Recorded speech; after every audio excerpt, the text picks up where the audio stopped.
Paano nga ba palitan ng board? Paano nga ba ayusin ng ilaw na floodlight solar na ayaw umilaw? Paano nga ba magpalit ng floodlights board? Ito po kasi ay nasisira kapag hindi umiilaw, hindi gumagana yung sensor. Ito po, may kasamang remote na at napakamurang halaga. Ayan, no? 62 pesos lang, maka-repairman. Sobrang mura. Hindi mo na kailangan ng tester. Ito po ay ina-upload po natin para may idea po kayo, no? Hindi po parang manira ng kapwa ko. Ito po ina-upload ko para may idea po kayo kasi marami na pong gumagawa nitong mga may idea, no? Marami na po napapanood sa YouTube, marami na napapanood kahit saan man online. No? Ito po talaga mga repairman, hindi lang po ako nagtuturo, maraming iba, no? At marami ding ibang mas magaling po sa akin na nagtuturo, no? Hindi nga tayo gumagawa ng TV, hindi nga gumagawa ng amplifier kasi po hindi po ako technician, no? Ako po isang electrician, ako po ay konting idea lang. Inaamin ko naman po na dinadown ko yung aking sarili, no? Kasi hindi naman talaga ako magaling. Okay? So bali ito po, tulad po nito yung nabili ko na sa online, no? Sa halagang wala man 100 pesos, no? So bali ipapalitan po natin 'to. Inuulit ko lang sa bawat vlog po natin na isa lang po yung account ko sa TikTok na meron po siyang malapit ng mag 120,000 followers. No, meron po kasing tatlo na gumagaya sa akin. Yung dalawa po ay ginamit pa yung mukha ko tsaka pangalan ko, no? Hindi po sa akin 'yan. Meron silang yellow basket, nagbebenta, baka may scam po kayo. At itong isa na to ay mas marami pa. Yung follower sa akin ay hindi rin po sa akin yan. Kaya wag po kayong maniwala, mga repairman, no?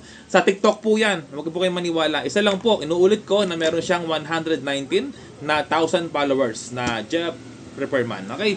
So ito po, palitan na po natin. Unang step gagawin natin na ito po, yung problema nito ay umiilaw siya pero napakahina ng ilaw niya tsaka hindi na gumagana yung kanyang sensor. No? Subukan natin mga repairman. Ayan, kapag tinaob mo to, kailangan iilaw na siya. No? Kapag in-off mo yung ilaw sa shop, ayan, so kailangan po iilaw na yan. Wala po siya, oh. Ayan, wala po siya. Kanina umiilaw pero mahina. Ayan po. Ayan, no? Umiilaw pero mahina.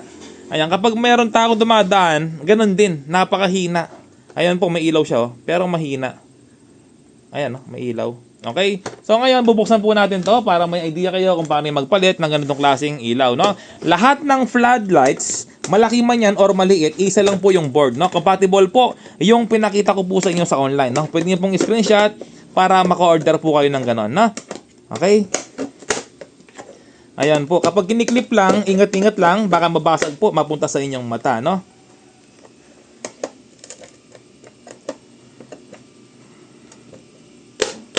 Ayan po, tanggal na.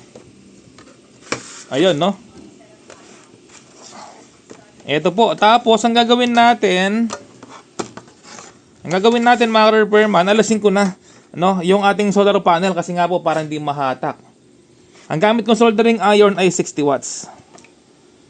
60 watts po, ayan. Ayan. Yung pong kulay blue, sky blue positive, yung black negative, no? Laging tandaan, yung ating negative ay kulay black. Tapos, alisin ko na lahat ng nakalagay po dito. Lahat na nakalagay na nakainang sa kanyang board, alisin ko na, no? Magpapanibago po tayo ng board kasi nga po ito po yung sira na. Ayan, tanggal na. Tapos, yung positive, negative, no? Hindi po battery yung problema nito, no? Kapag malabo. Kapag battery yung problema, hindi umiilaw, no? Or mabilis malobat. Yun po yung palatandaan na battery yung problema. Mabilis malobat or hindi umiilaw. Battery po yung problema. Or baka board ng problema. Bago kayo bumili ng board, testerin nyo muna yung battery kung okay pa. Kapag yung battery malakas, ibig sabihin board ng problema. Kapag yung battery sira, ibig sabihin battery yung sira. Ito po yung board. Okay, ito po yung sira na.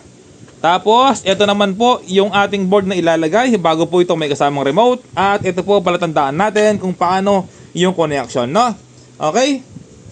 Ito po yung S, solar panel negative, yung kulay black. Ayan, tapos ito po yung solar positive, ito po siya. Hindi po ito, ito po siya. Okay, tapos ito yung ilaw, yung LED positive at yung LED negative. Tapos naman po, ito yung battery na positive. Hindi po ito, ito po, positive na battery at battery na negative. Ngayon po, lalagyan natin ng pondo na lead. Unang ilalagay natin yung ilaw. Ito yung positive, ito yung negative na black.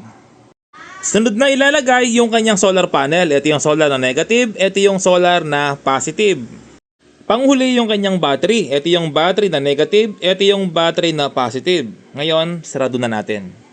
Ang kinaganda nito, pareho lang yung kanyang tornilyo or pareho lang yung board na nasira. Heto na mga ka-repairman, subukan na natin, power on natin. Ayan po mga ka-repairman, napakaliwanag, off natin. Ayan, okay na.